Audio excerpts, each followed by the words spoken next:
Good morning, ma'am. Good morning, Sunil. Good morning, all the students. Yeah. In the last class, we have seen what is a content addressed storage. In order to store the fixed content, in order to archive the fixed content rather than storing them on tape, disks, or drives, it is beneficial to store on content address storage where the data is stored in the form of objects. So that kind of storage, what are the features of CAS and what are the features of CAS we have covered in the last class, and let us see the benefits of CAS. And also for your clarity, we have CAS and the term OSD being used interchangeably. Okay, so in your syllabus, though you have content address storage architecture, we can also refer for that topic as OSD architecture. Okay, so either content address storage architecture or object storage device architecture, both are the same. Do not get confused. So whatever is given for the object storage device architecture, components, and the functionalities to write the data or retrieve the data, for all that, it is actually given with object storage device, but we can interpret that as CAS concepts only. Okay, so you can proceed with this chapter completely, referring to CAS and object storage device as the same. So for object storage, in order to store the data in the form of objects on devices, CAS is one implementation. That has to resolve your doubt now. Why we are using OSD instead of CAS. Either CAS or OSD, both are the same. Now let us see the benefits of CAS. Content address storage. So it has fast record retrieval. It provides fast record retrieval. So CAS stores all objects on disks itself rather than on tapes and optical disks, which provides faster access to the objects. So in this case, when the fixed content is being stored, that is being archived by turning them into objects, and each object given an object ID. That object ID is derived from the data as well as the attributes that has to be stored under that object ID.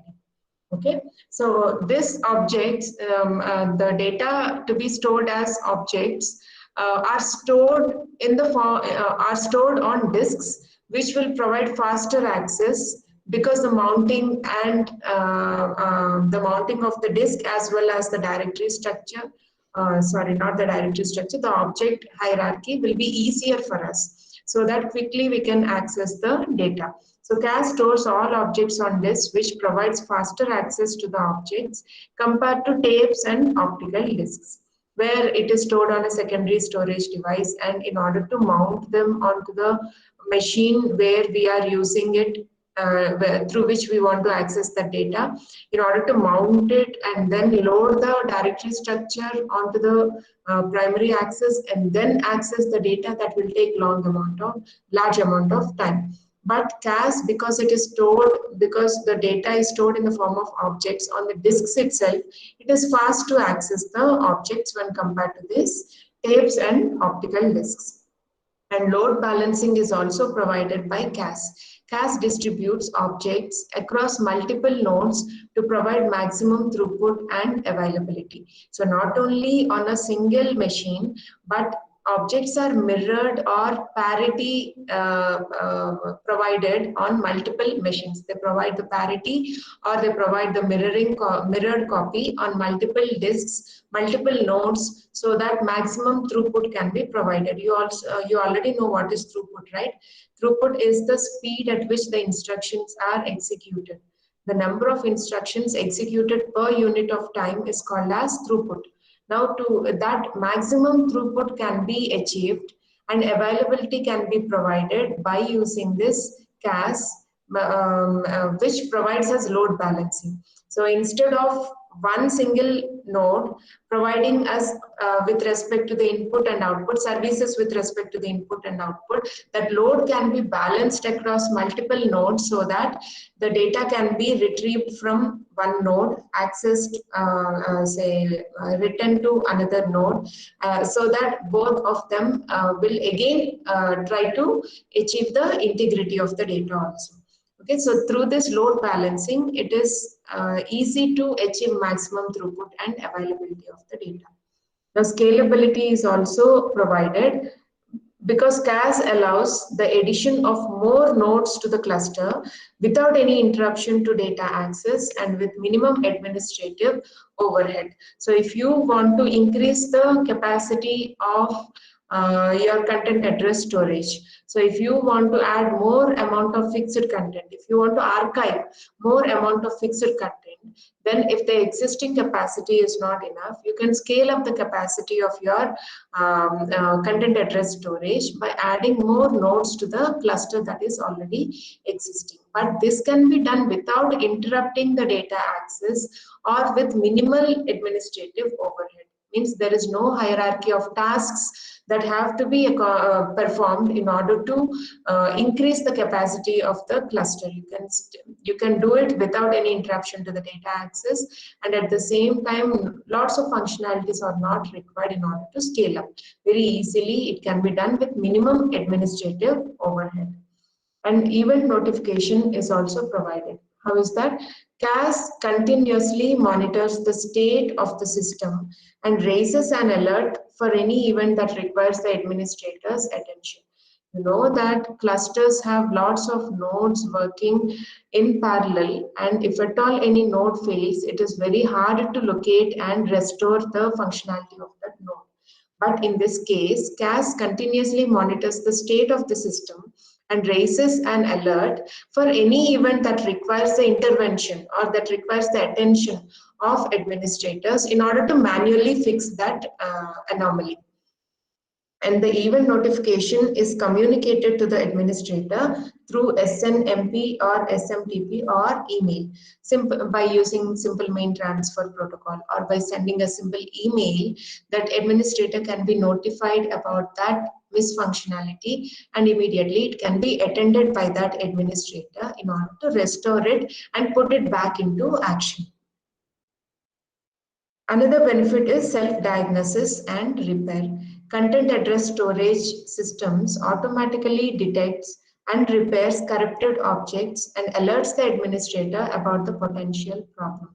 So the repairing of the corrupted objects, misfunctioning objects, or the objects that got disturbed, they will be detected automatically, and at the same time alerts are also sent to the administrator about the potential problem that may be caused because of this corrupted object.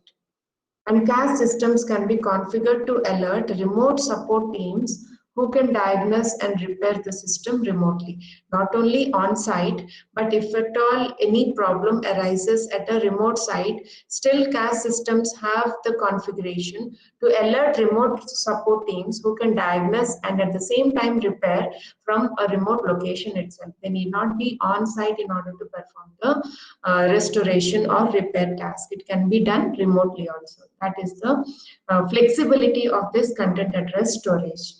And it provides audit trails. CAS keeps track of management activities and any access or disposition of data. So audit trails are mandated by compliance requirements. So any management activities can be kept track in an automated manner, and any access to the data or disposal of the data also can be done automatically.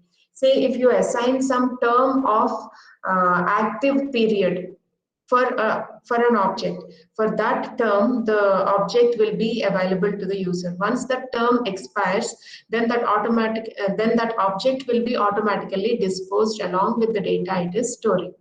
In that way, the audit trails can be maintained easily by using this content address storage.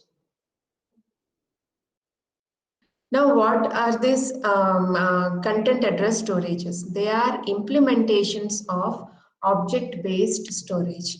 Content address storage is one implementation of object-based storage. So when I'm talking about object-based storage, I'm talking about the generic version of content addressed storage. Okay, so an OST, an object-based storage, is a device that organizes and stores unstructured data such as movies, office documents, and graphics as objects. So unstructured data, nowadays lots of unstructured data is being generated, YouTube videos. Whenever during this pandemic also you might have seen that every lecturer will, every professor will record their videos and they'll upload it online. And for every minute, thousands of videos will be uploaded. And most of the data generated in such a way is unstructured. Means it doesn't have any structure specifically in the form of rows and columns. So what would be the examples for this unstructured data? Video data, audio data, movies, office documents, graphics, images, all these are stored in OSD as objects in the form of objects. Now, object-based storage provides a scalable, self-managed, protected, and shared storage option. So when we opt for this object-based storage, it helps us to scale up the requirements whenever the demand arises, and at the same time it is self-managed, it is automatically managed. And much of human intervention is not required in order to manage these object-based storage devices. And also the data is protected due to mirroring of the object or providing a parity calculated for the object, based on which you can recalculate the object once one of the object gets corrupted. Its copies are always available to recalculate the original object and thus fetch the data from the object that is recalculated. Okay, and they also provide shared storage option in order to improve the throughput. In order to increase the I/O performance, you can share the storage. This object-based storage devices provide shared access to the objects that are stored on these devices. And OSD stores data in the form of objects. We already know that. Actually, this should have been discussed before CAS, but according to your syllabus, I'm coming in that flow. So we are actually understanding what are object-based storage, and CAS is one implementation of these object-based storages. Now, OSD uses flat address space to store data with no hierarchy of directories and files. As a result, a large number of objects can be stored in an OSD system. So what is the difference between a flat file structure and a hierarchical file structure? In general cases, in any storage infrastructure, files are stored in the form of hierarchical structures. Means you have a root node, and from the root node you have directories, and under that directories you have subdirectories, and under that subdirectories you have the actual files stored. That is called as hierarchical address space. But object-based storage devices uses flat address space. Means you don't have any hierarchy of storage of the files, but you have flat address space. Means every object ID refers to one object directly. It doesn't refer to a sub-object and then a directory and then another subdirectory under that object is not stored. All the object IDs are directly linked to the objects which store the actual fixed content in the form of objects. Okay, so OSD uses flat address space to store the data with no hierarchy of directories and files. As a result, a large number of objects can be stored without any confusion in the hierarchy of storing them, because you are using a flat file, you are using a flat address structure. That can be represented by this picture more clearly. In this case, you can see in hierarchical file system, you have a root node, you have directories under which you have subdirectories, which actually have the files where the data is stored. Okay, so these are called as the file names or inodes. But in case of flat address space, you can see that the objects are linked to their object IDs directly without falling under any hierarchical structure. You can see the direct links that are provided for the object IDs to be linked with the objects which are the actual storage structures for the data along with its attributes. We understood in the last class that data along with its attributes is transformed into an object, and one object ID is provided for each object to identify it, right? So in this case, in this flat address space, all the object IDs are directly linked to the objects where the data is stored. That is why it helps us to store more amount of data with this flat address space. Now again, in this object structure, in this object-based storage, every object will have these components. It has the object ID, it has the data along with its attributes, and some metadata related to that data. What would be the metadata? Who is the owner of the data? Who created, on which date the data is created, and how frequently it is being accessed, the last modified date, the last modified time, and what are the permissions that are granted to that data access. All these are metadata related to any data object. So that metadata, all these together form the object for which an object ID will be created to identify it uniquely. Okay, so every object contains an object ID, the data which is stored under that object along with along with its attributes, and also the metadata which gives us some information about the data, metadata about the data that is stored under the object. Now this is object-based storage architecture. We can also call this as content-based, content address storage architecture. Okay, so in your syllabus they have given it as CAS architecture, but generally in textbook they refer to it as object-based storage architecture. Both are the same. You need not get confused. Okay, so in this object-based storage architecture, we have two types of access: block level access and object level access. In general cases, how the object is stored on storage disks by using block level access. But on this object-based storage, we store the data by using object level access. So how is the data accessed? How is the data that is stored on physical disks accessed in block level access?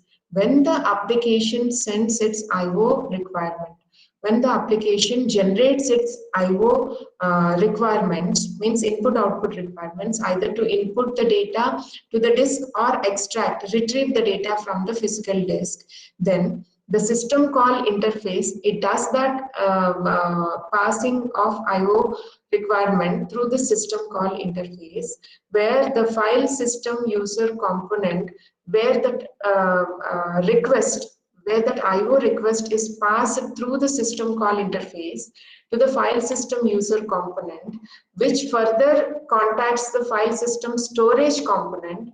For every file system, it has two components, the user component and the storage component. User component deals with all the file system hierarchy along with the metadata, whereas the storage component deals with the actual physical location of the data where the data is stored on the physical disks. Okay, so when the IO request from the application reaches the file system through system call interface, the file system user component checks for the appropriate directory structure under which the file is existing, and it further contacts the file system storage component to locate where that file is divided into blocks and stored on the appropriate physical disks. You know that data is not stored in the form of files in this SAN architecture, right? Data is divided into blocks. Files are divided into blocks of data, and these blocks are stored on the actual physical locations, right? So the physical system user component, once it locates the directory structure where the file is residing, then the task of file system storage component is to divide the file into blocks of data and hand it over to the block interface. Now this block interface will further contact the block IO layer, which will actually perform the actual storage on the physical disks in the storage array. Now, if it wants to retrieve the data, then first it locates the blocks of data that have to be retrieved on the physical disks, and through block IO, it hands over all the blocks of data to the block interface, and this block interface further hands over the blocks of data to file system storage component, where the file system storage component and file system user component work together in order to put different blocks of data into a single file and hand it over to the system call interface, which returns the data in the form of a file to the application which requested for that file. This happens in block level access.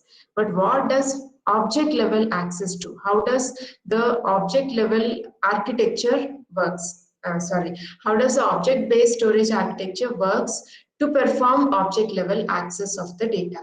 Now, in this case, application IO request reaches the file system user component through the system call interface.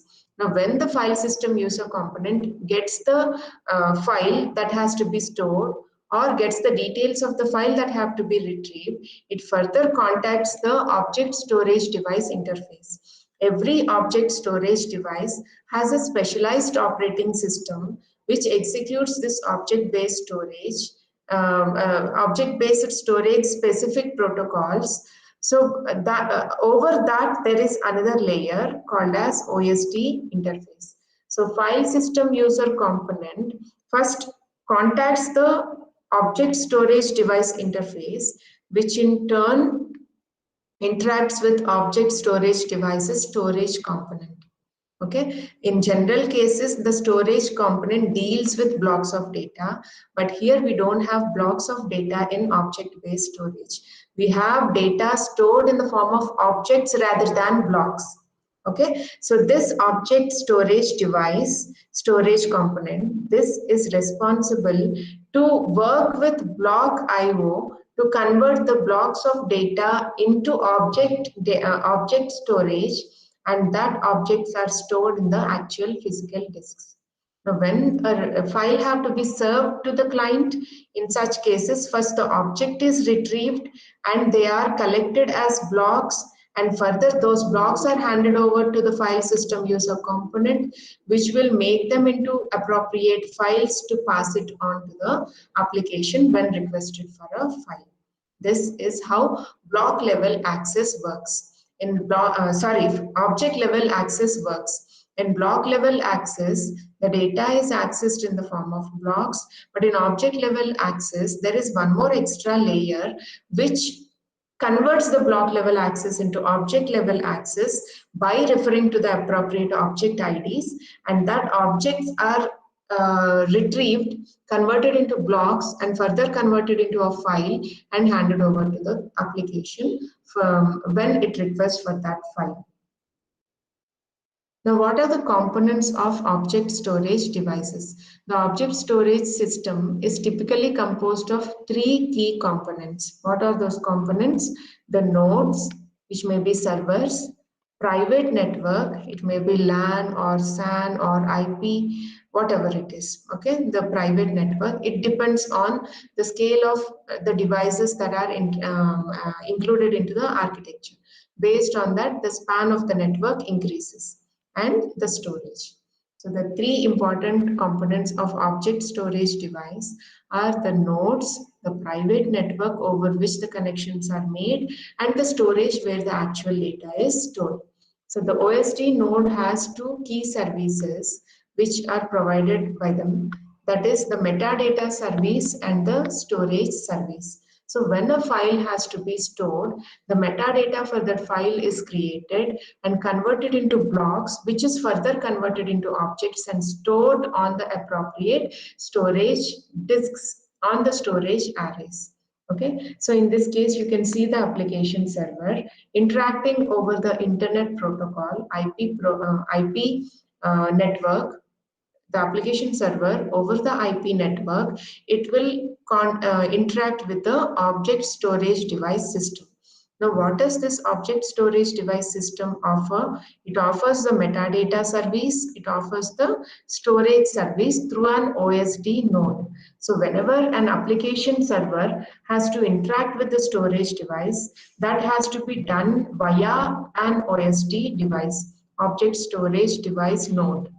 Okay, so this node specifically has an operating system which is called as object storage device operating system, which will take care of creating the metadata for that data and the storage service where the objects have to be stored. So using the internal network, it will send the metadata will be stored at this node itself, but actually where the objects have to be stored, the file converted into blocks, converted into objects, where that objects have to be actually stored on the physical disks in the storage array, that will be taken care by this storage service.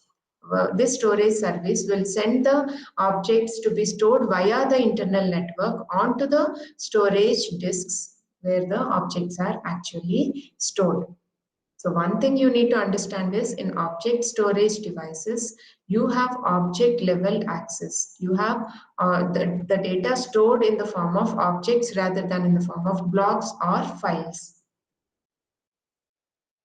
Now what is the process of object storage and retrieval in CAS or object storage devices? The data storage process in an OSD system is as follows. Now we are going to see the steps which are involved in the data storage process in an OSD. Means when the application server wants to store some data on this object storage device or on this content address storage, what are the steps that have to be followed?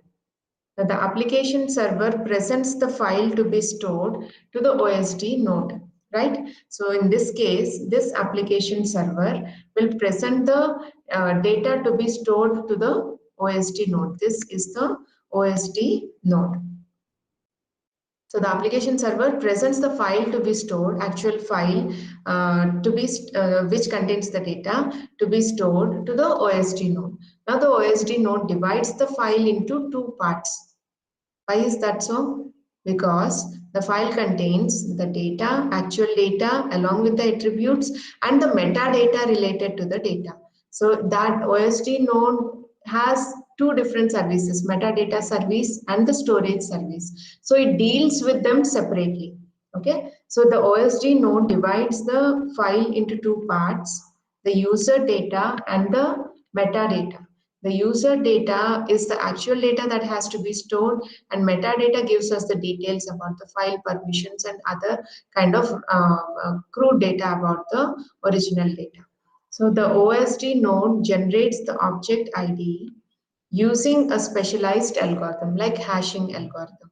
Hash key algorithm is used to generate the object IDs from the user data. So the OSD node generates the object ID using specialized algorithms, and the algorithm is executed against the contents of the user data to derive an ID unique to this data.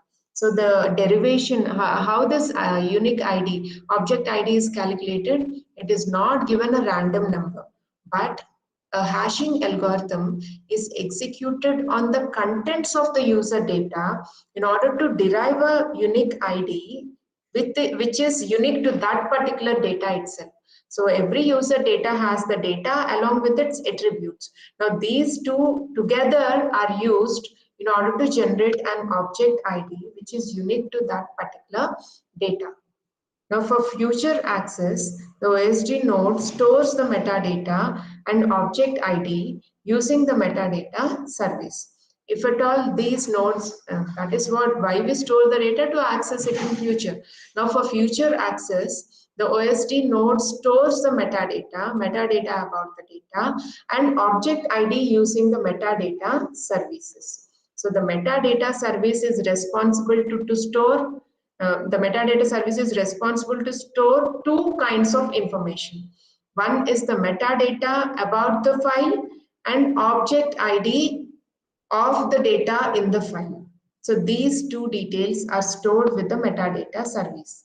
After this, the OSD node stores the user data, which is already converted into the form of objects in the storage device using the storage service. Now you understood what are these two responsible for? Metadata service will store the metadata about the file and the object ID of that file, and storage service is responsible to store the actual object on the physical disks in the storage array. So the OSD node stores the user data, which is in the form of objects, in the storage device using the storage service. Now an acknowledgement is sent to the application server stating that the object is stored. That is very much required because multiple application servers will be accessing this content address storage simultaneously at the same time. Every action that is performed against this cache storage has to be acknowledged in order to know whether that data is safely archived or not, whether that fixed content is safely archived or not. For that, an acknowledgement is sent to the application server stating that the object is safely stored on a physical disk in the storage array. Now this is depicted, this entire this set of steps, what we have discussed in the previous slide are depicted here. The application server, as a first step, it sends a file to object storage device. Now object storage device node divides the file into two parts, user data and metadata. Now OSD node generates object ID from the user ID. Once the file is divided into user data and metadata, only user data is taken in order to generate an object ID for the data that has to be stored. Now, the OSD stores the metadata and the object ID using the metadata service. Though the metadata services are used, this data is again stored on the physical disk only. Where the data can be stored, the metadata and the object ID, again it requires a physical disk to store that data, right? So by using the metadata services, the metadata and the object ID are stored on the storage device. Further, what is the next step? OSD stores user data converted into objects using the storage service. Okay, remaining all other disks are used to store the objects, means the actual data that has to be stored. Once this storage is completed, once this storing task is completed, then as the sixth step, acknowledgement is sent to the application server by the OSD node that the data is safely transformed into object and the metadata is stored by the metadata service and the original data is stored by the storage service. And thus an acknowledgement is sent to the application server indicating that the content is safely stored on the storage array. Now, if the application server want to retrieve the data, in the previous case we have seen if the application server wants to store the data.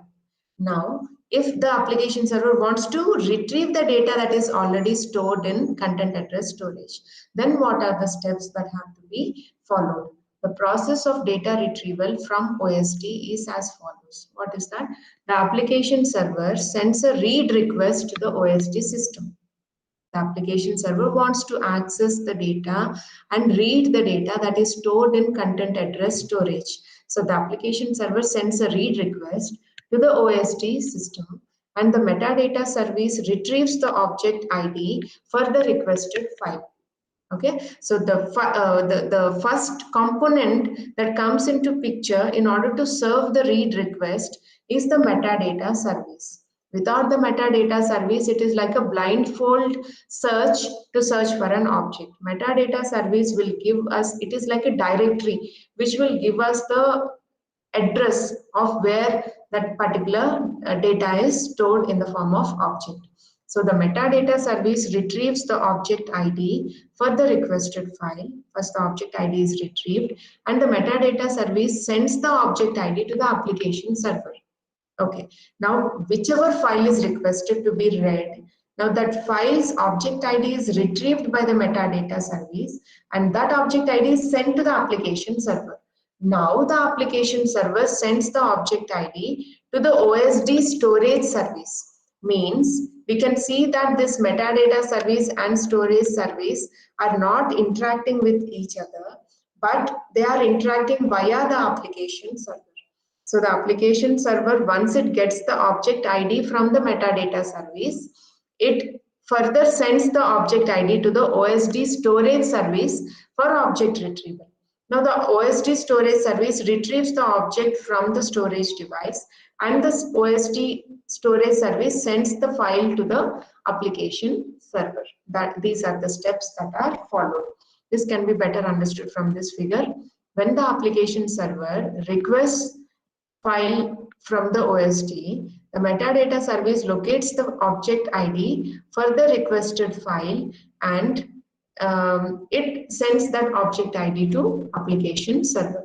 Now the application server sends the same object ID to storage service. So metadata service sends the object ID to the application server, and application server sends the object ID to the OSD storage service for object retrieval. So actually this fourth step can indicate an arrow like this, because when the application server receives the object ID from the metadata service, that object ID is further transferred to storage service by the application server in order to retrieve the object. Now, as a fifth step, the storage service consults this storage device to retrieve that object that is requested. So OSD storage service retrieves the object from the storage device, and as the sixth step, the storage service sends the file to the application server for which it has requested. Okay, this is how the retrieval in CAS is performed. Now, what are the benefits of object-based storage? Security and reliability. Data is provided with sufficient good amount of security, and also it provides reliability. Data integrity and content authenticity are the key features of object-based storage devices. Same what in the previous case we have seen the benefits of CAS, right? Same benefits apply to object-based storage also, because CAS is one of the implementations of object-based storage.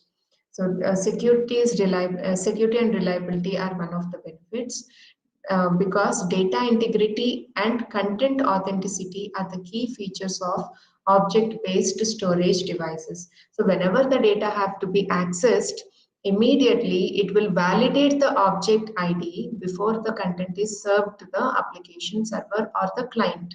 That is how content authenticity is maintained. And at the same time, when the content have to be stored, it also checks whether the content is already archived or not. If the content is already archived, it will not create a duplicate archive, or it will not create a duplicate copy of that file. It says that already an object is existing with this content.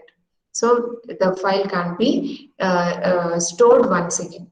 This will store. This will actually save the storage space. But in case of tape drives and tape disks, what we understood, in tape drives and tape disks, in magnetic tape drives and tape disks, we don't have any mechanism to see whether a content is already archived or not.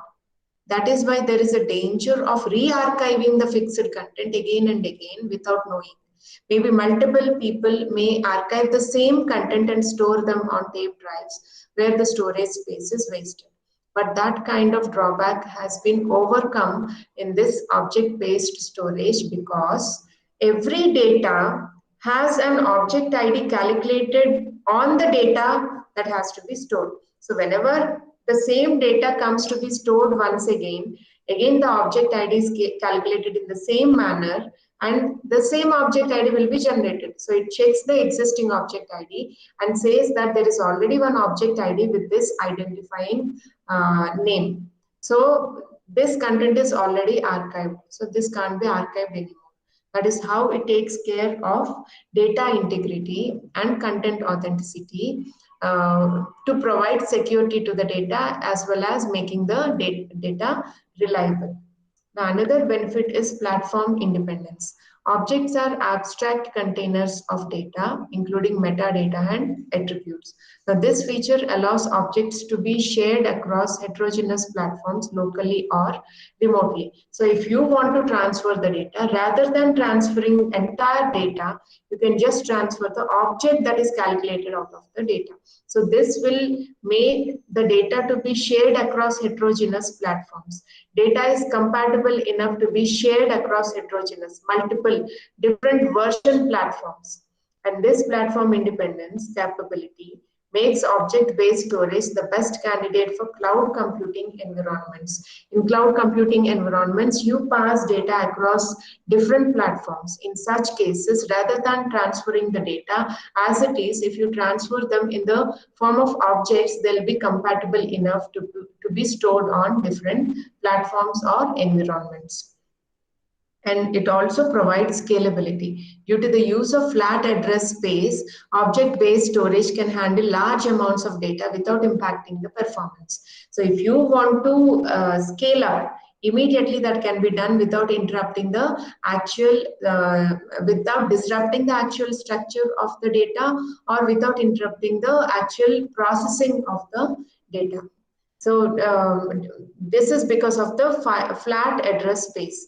Due to the use of flat address space, we have seen that instead of having a directory structure like this, you are having direct object ID referring to an object, object ID referring to referring to an object uniquely. So due to this use of flat address space, object-based storage can handle large amounts of data without having any influence on the performance.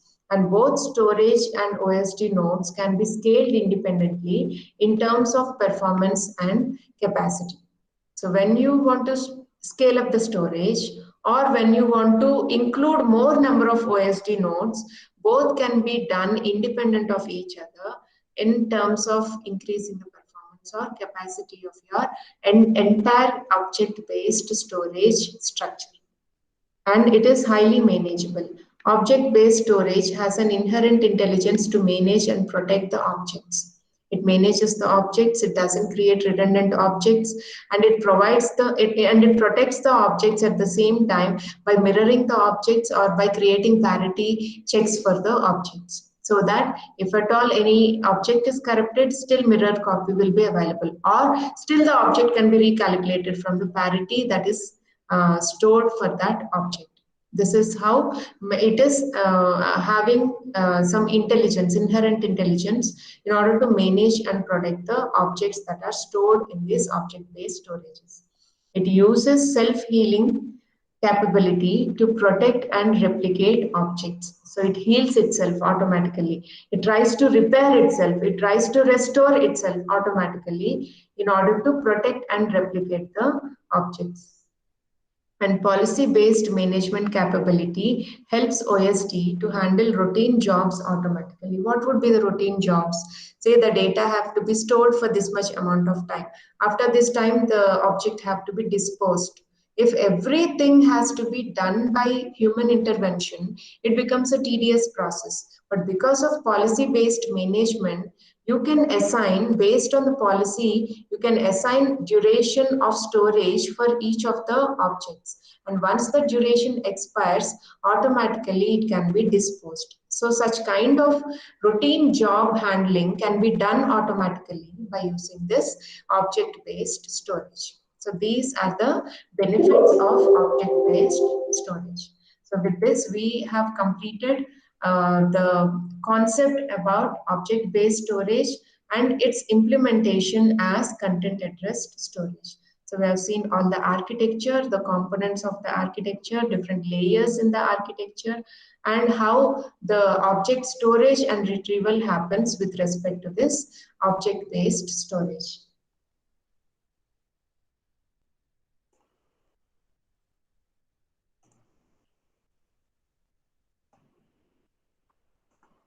So in the next class, We'll see what are the forms of virtualization and storage network, storage virtualization taxonomy, along with the configurations that are related to this storage virtualization.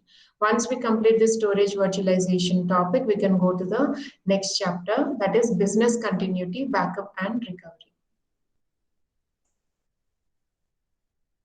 You have any doubts so far? What has been discussed? Did you understand it clearly? Abbas? Yes, ma'am. Did you understand? Yes, ma'am. Okay. Okay, see you in the next class. I'll stop the recording and take attendance.